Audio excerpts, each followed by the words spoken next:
So, Nintendo has unveiled its adaptation in the American market to the tariff situation, and it kind of makes sense. Basically, they've frozen the Switch 2 price and the price of the games, but they've appreciated the accessory prices by between 7 and 25%, but usually some kind of roundish number $1, $5, or $10, depending on the base price. I think the most painful one here for them will be the Switch 2 camera. Since the camera is not essential and it's possible to use any USB camera, even if people are minded to use Game Chat in the first place, an obvious way for people to save money is to use a different USB camera, and there's a chance a lot of people will have one or be able to acquire one more cheaply than $55. I don't think it's essential to Game Chat's fortunes that people pick up a camera and use it, but they will definitely want to build momentum around this feature, and so the price increase, while proportionately small and to a peripheral that is a smaller part of their revenue, won't really help. What's the strategy here then? While it's impossible to say for sure, I would suggest that they're likely to be simply passing on the costs imposed by the tariffs.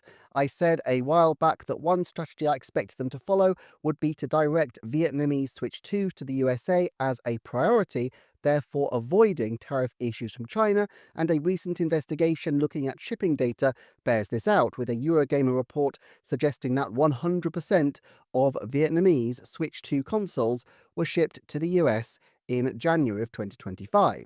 But Nintendo will not have an infinite amount of warehouse space, and while it's of course possible and relatively inexpensive to flex their warehouse space, these small marginal costs add up. Better, I'd suggest to focus on Switch 2 warehousing, ship accessories last minute, pass on the tariff costs, and hold low numbers on hand, but be able to sell plenty of Switch 2 consoles.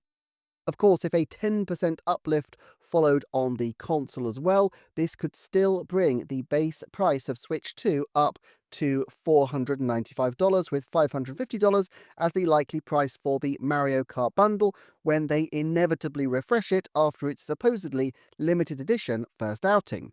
When or if they initiate this price is going to depend on a number of things.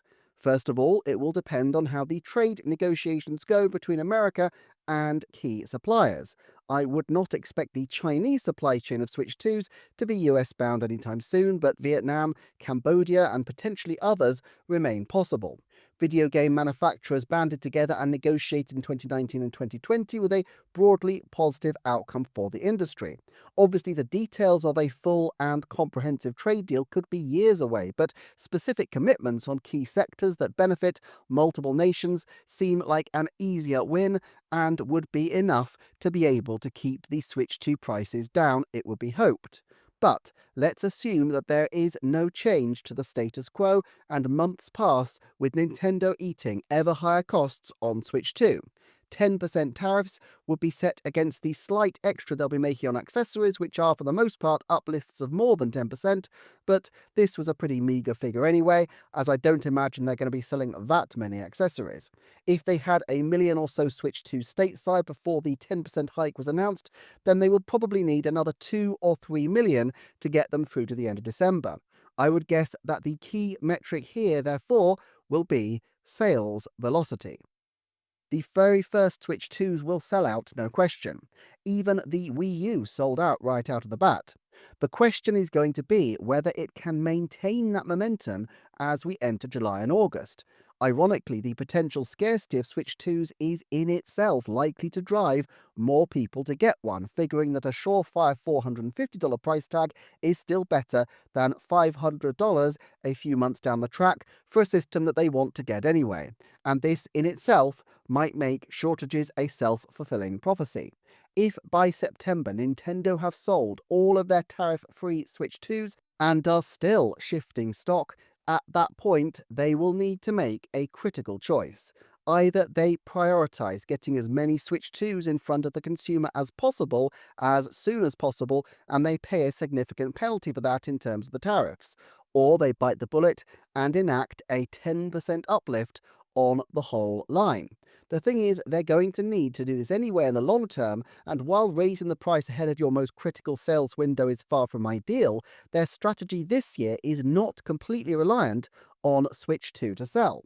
Look how many games they've already got that are Nintendo Switch 2 edition versions of current Nintendo Switch titles. There's pretty much one Nintendo Switch 2 edition for every Switch 2 exclusive for the first few months, and I fully expect this to continue with further announcements for games before the end of the year. The reason for this seems to me to be quite simple. They can promote games to both Switch and Switch 2 customers concurrently, meaning that an advertising campaign focused around Super Mario Party Jamboree, Kirby and the Forgotten Land, and, I've no doubt, Super Mario Bros. Wonder will not be wasted, whether it targets Switch or Switch 2 consumers. Moreover, for the reasons I've enumerated previously, console demand does have some resilience to price increases. Obviously, there are examples like the PlayStation 3 and the Sega Saturn where the first pitch was way over the top, but these examples are rare, and even the PlayStation 3 did respectably. Moreover, Nintendo has hardly avoided harsh criticism for its pricing decisions until now, so the thought of additional criticism because of a price hike in the future is unlikely to faze them too much.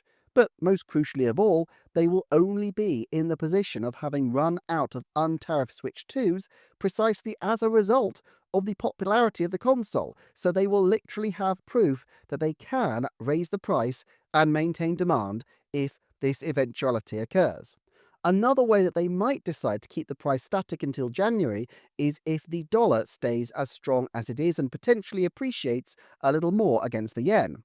Currently, Nintendo has made significant profits off an ahistoric imbalance in the exchange rates, which means that they make a lot from US purchases. My guess is that the $450 price tag has a margin already built in, anticipating the depreciation of the dollar against the yen, and this process has already been in evidence over the last month.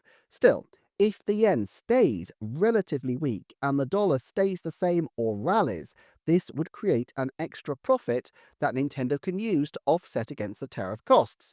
If the yen rises in value against the dollar, the headroom to preserve the $450 price point would probably vanish, unless, of course, and this is a strange one but hear me out, they are bailed out by the Japanese consumer.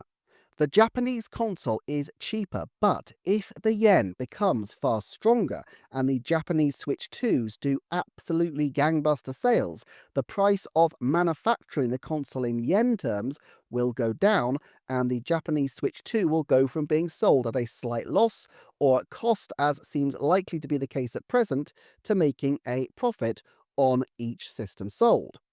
America is a bigger market for Japan outright, but it is a more intensely loyal market to Nintendo, and it's perfectly possible that the velocity of Japanese Switch 2 sales could exceed that of American sales. As a result, while currency considerations are important to Nintendo, I actually think the pricing decision of the Japanese Switch 2, which I have seen attract some considerable criticism in light of the apparently high American prices, might prove to be a play that is actually much to the benefit of American customers. Clearly, with so many variables, it is difficult to say how things will play out. I would not bet against some kind of accommodation being made with the relevant countries, or at least an indication on trajectory in the next few months, which could put a price rise off the table for now. But if sales proceed apace, I guess a decision will need to be made around August. It seems unlikely under such circumstances that the August financial briefing will pass without Shuntaro Furukawa being questioned about a potential price rise. This may in itself generate headlines that spark an early surge of sales from panic buyers. I would guess that they would announce a price rise then in late August to September and try to sweeten the narrative straight away by putting a big focus on the value of the system through big new announcements. With the September window likely to feature a Super Mario Bros. 40th Anniversary Direct and the likely reveal of a new 3D Mario game, it would be an opportune time to make such a change. Of course, if sales are sluggish in the US, then Nintendo can simply keep the existing price, but they won't need to import so many Switch 2s anyway. I would still anticipate a price rise in the new year if things don't change, but I would guess that by then they may be looking at a more long-term solution to the price issue, such as a cheaper version of the existing console, bringing forward a Switch Lite model, or potentially selling a dock-free Switch. Now, I'm not entirely convinced about the benefits to Nintendo of a dock-free Switch all the same. I know the dock has a fan in it and is notionally going for over $100, but the existing Switch dock is basically a huge chunk of plastic with some USB connectors and is sold for quite a high price itself at the moment. It seems to me that most of that cost price is likely to be margin, and so while on paper they could drop the Switch 2 price by $100 if it's dock free, in reality, if this eats into their margin hugely, it may backfire big time. It seems like they're using the cost of the dock as a way to ameliorate the high cost of developing the Switch 2. Plus, they don't really want Switch 2 to be in the handheld space at this point in its life cycle. The Switch and Switch Lite are their handhelds, and they'd be messing up the late life of those models just for a short-term victory. Therefore, I am skeptical about major changes like this. More likely, they will rely on building up the perception of the system as an essential purchase for gamers, something that the Super Mario Bros. Movie will help to do by raising the profile of their suite of Mario games, including, of course, Mario Kart World, Super Mario Party Jamboree, and doubtless the 2026 3D Mario title, which I fear will now carry a huge weight of expectation on its shoulders. The other question is, if the prices go up, would they come down if a settlement is agreed that allows for a tariff cut? And I think the key is when the settlement is agreed and what the background economy is doing at that point.